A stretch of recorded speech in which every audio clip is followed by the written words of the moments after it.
Well, for the Rural Radio Network, I'm Joe Gangwish. We're at the Dawson County Cattlemen's Banquets going on in Cozad, and with us is Senator Deb Fischer of Nebraska. And Senator Fischer, good to have you here at the banquet tonight. First of all, talk a little bit about what's going on in Washington. Hi, Joe. Great to be here tonight. Washington is working. But the last 2 years I've talked about how frustrated I've been because the United States Senate hadn't been taking up any amendments. We really hadn't been voting. I can tell you that since we began in January, we have voted on more amendments since that time than we did all of last year. So the process is working. It's slow, but it's nice to see that we do have that legislative process that's going forward, and we're able to do our work. We're able to take votes, and the people of this state and across America can hold us accountable for those votes. Well, you're, of course, relatively new. Tell us about your experience. How have you enjoyed it so far? I've enjoyed working for the people of Nebraska. It is truly an honor to be your representative in the United States Senate.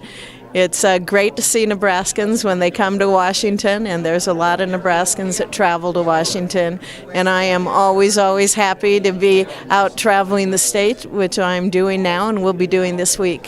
What are some of your target issues that you're working on? We're focusing on national security. As you know, the world's a very dangerous place. We all hear on the news about the issues that we're having with ISIL and the advances that they're making. Terrorism is here. It's a force. It's one we need to be aware of and combat.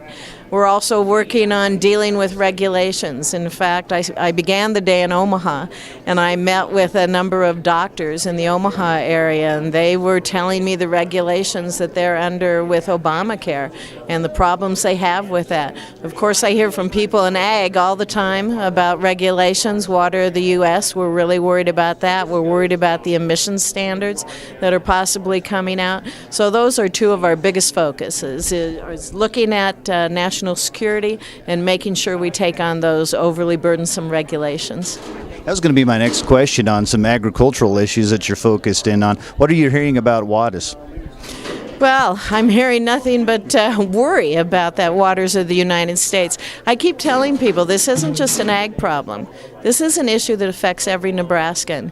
We're looking forward to possibly having a hearing here in Nebraska in the next few weeks. I've talked with Senator Inhofe, who's chairman of the Environment and Public Works Committee, and I'm a member of that committee. So we're in the process of setting up a hearing here in Nebraska because we are in, I think, a very unique situation with how our water is interconnected, but also with this great coalition of people in agriculture, our cities, our counties, our home builders, our contractors, our road builders, our NRDs. They are all worried about this proposed rule that's coming out. So it's a very broad-based coalition that's fighting the waters of the United States, and I think Nebraska is a perfect spot to have a hearing on it. It's good to have you back in Nebraska, and thanks for your time. Thank you. It's great to be home. Senator Deb Fischer with us here on the Rural Radio Network from the Dawson County Cattlemen's Banquet in Cozad. I'm Joe Gangwish.